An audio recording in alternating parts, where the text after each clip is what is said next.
En direct de l'école des Cibonniers ici à Seraing, l'école communale des Cibonniers, nous avons Madame Fresson, bonjour. Bonjour. Madame Fresson qui est institutrice ici à l'école, qui était institutrice ici. Oui, qui était malheureusement, oui. Voilà, parlez-moi un peu de cette école des Cibonniers, Madame Fresson. C'est une école qui me laisse un souvenir merveilleux. J'y ai travaillé 27 ans, donc je suis un pied des 100 ans en fait, un pied de la table des 100 ans. Et c'est une école où il y a une ambiance merveilleuse, les enfants se sentent bien parce que les enseignants s'entendent super bien. Et j'adore, ça me manque énormément en fait de travailler dans cette école. C'est vrai qu'il y a une bonne entente avec les parents, les institutrices, Oui, instituteurs. On crée des belles exactement. choses. On crée des liens. Et on trouve quelque chose qu'on ne trouve peut-être pas dans les autres écoles qui sont peut-être un peu Je plus pense, c'est différentes. peut-être un peu me vanter, mais oui, je pense que dans cette école, il y a une ambiance qui n'est pas partout. Oui.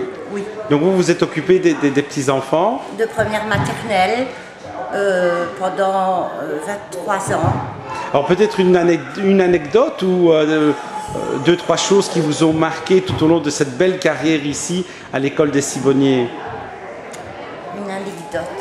Je cherche. J'en ai tellement. En tout cas, vous semblez ému, hein, vous parlez, vous semblez ému parce que vous aimez bien ce contact avec les enfants, avec les parents.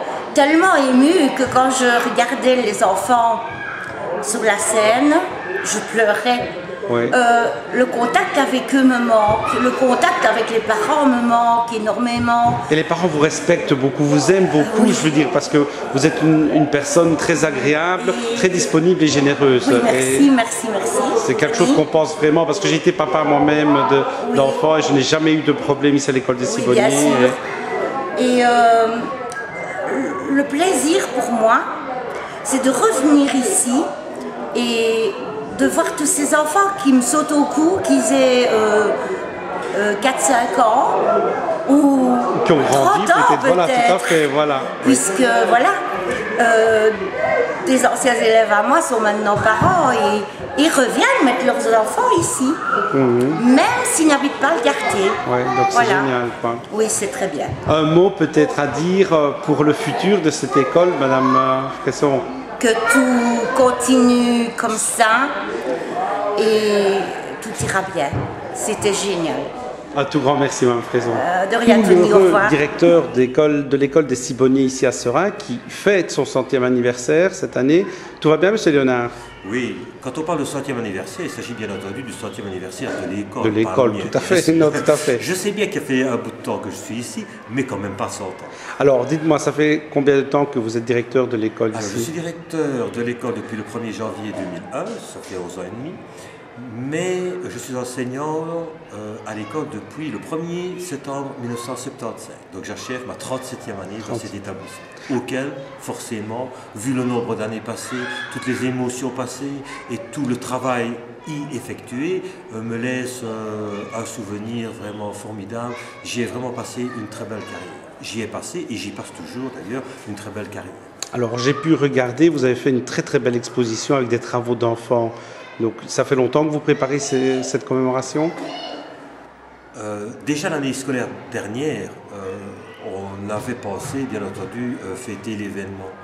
Mais ce n'est que cette année scolaire où on planifie, en concertation avec les collègues, les manifestations que l'on veut mettre en place, qu'on s'est décidé à fêter l'événement en fin d'année scolaire.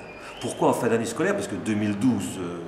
on aurait très bien pu le fêter au début de l'année scolaire suivante.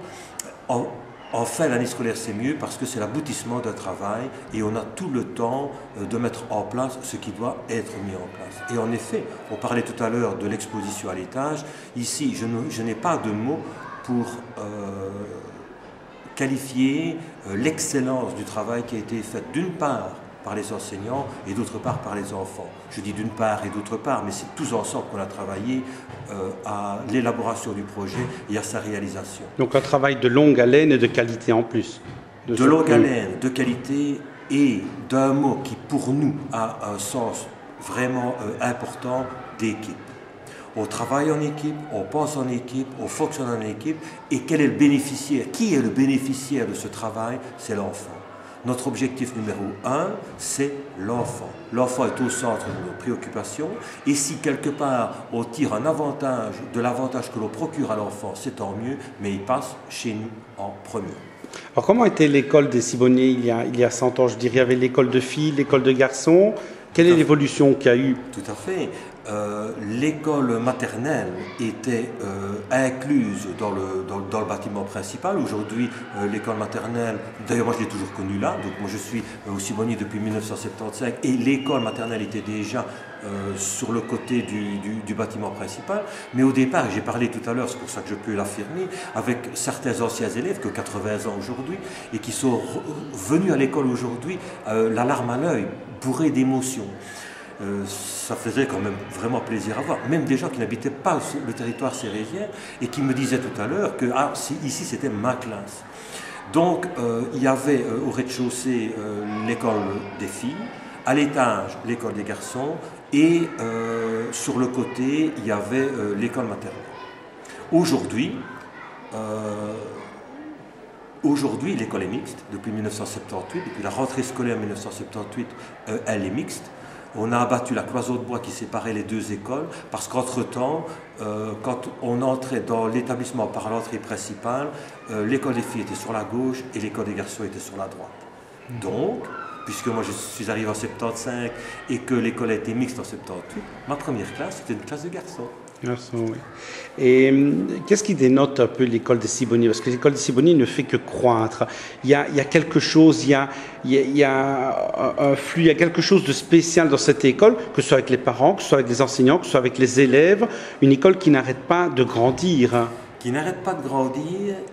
Et je pense que c'est parce qu'on soigne l'accueil d'une part, mais je vais reprendre ce que je disais tout à l'heure. Moi, je pense que le principal, c'est le mot équipe, ensemble. Tout à l'heure, on a commencé la manifestation d'aujourd'hui par un chant. Tous les enfants présents aujourd'hui chantaient ensemble pour accueillir les visiteurs. C'est un travail de coopération avec les enseignants, c'est un travail où tous les enfants étaient heureux d'accueillir leurs parents, leurs amis, les invités aujourd'hui tous ensemble. Et ce mot « ensemble », je pense que c'est vraiment la clé de voûte de notre travail. On travaille ensemble en tant qu'enseignants et je me souviens que dans ma classe, quand je faisais première année, j'avais une affiche qui disait « L'exemple vient d'en haut ». L'exemple vient d'en haut et je crois que quand les adultes et plus particulièrement les enseignants montrent le bel exemple et qui peuvent donner un exemple de coopération et de collaboration, je pense que chez les enfants c'est aussi valable. Pouvez-vous nous raconter une ou deux anecdotes de l'école ici des Sibonniers? Mais je pourrais en raconter beaucoup, mais la première qui me revient, elle est vraiment affective. Parce qu'on n'arrive pas à un objectif et à véhiculer ces valeurs sans tout un apprentissage. Et moi aussi, j'ai été jeune instituteur et à l'époque, je me souviens bien avoir été bien écolé, c'est vraiment le cas de le dire, par le directeur de l'époque, qui s'appelait M. De Vos, qui malheureusement aujourd'hui est décédé, et par un autre collègue qui était vraiment un ami, qui était M. Piret, qui lui aussi malheureusement est décédé. Et il reste quand même une trace de cette collaboration qui existait déjà à l'époque. Et je n'en ai pour preuve que ce livre, qui est un recueil d'enfants, de textes d'enfants, qui date de 1979.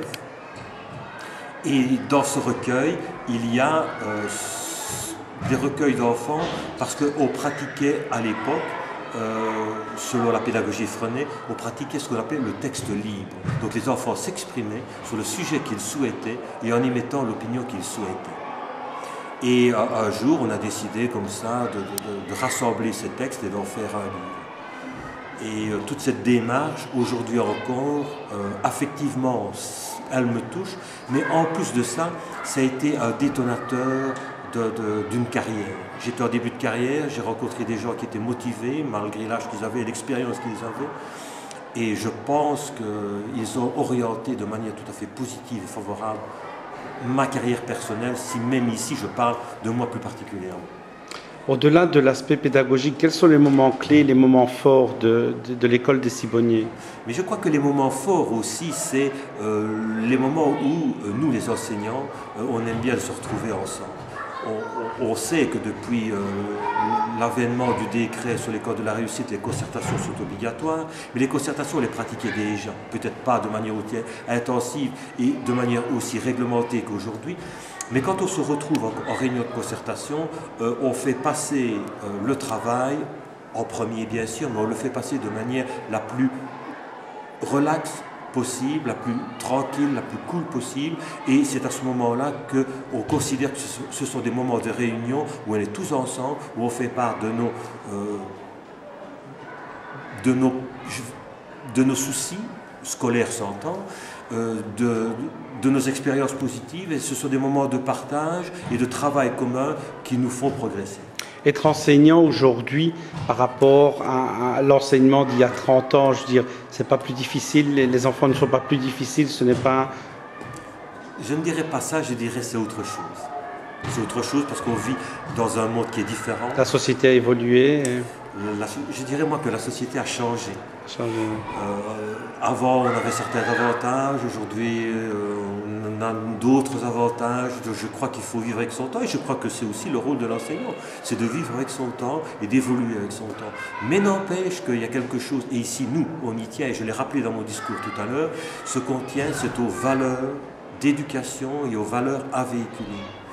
Mais ces valeurs, elles sont grandit aujourd'hui aussi, parce que comme je le disais également tout à l'heure, on vit dans une société multiculturelle et elle est plus multiculturelle qu'avant.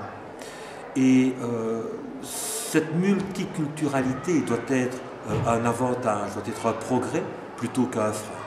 Et je pense qu'on trouve du respect dans la dignité et dans l'humanité. En tout cas, on a bien commémoré donc cette manifestation avec toutes les autorités communales qui étaient ici présentes, même provinciales. Donc c'est vraiment génial. Oui, et le premier député provincial, M. Gilles, qui est en même temps un ancien échevin de l'enseignement de Seraing. Donc, un ancien échevin de l'enseignement de Seraing. Donc, moi, quand j'ai commencé ma carrière, c'était M. Van de Bosch qui était échevin de l'enseignement. Puis il y a eu M. Gilles, il y a eu Mme Budinger, et aujourd'hui, c'est M. Alain de Serres.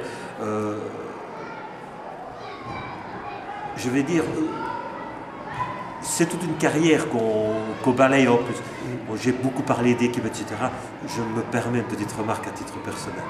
Okay. Mais ce qui est tout à fait remarquable aussi, c'est tout le soutien que l'on a eu de notre staff pédagogique, de notre staff de l'enseignement sérésien, et plus particulièrement de M. de Serres, mais aussi des différents services communaux et de la volonté de notre bourgmestre de rendre un cachet officiel à cette manifestation. Alors qu'est-ce qu'on peut souhaiter pour l'avenir des écoles des Cibonniers? Mais moi je pense que du bonheur, que du bonheur, et je pense que la meilleure chose, je ne voudrais pas devoir payer des droits d'auteur en fin d'année, mais j'ai vu le film des Ch'tis et finalement l'école des Cibonniers, c'est un peu comme chez les Ch'tis.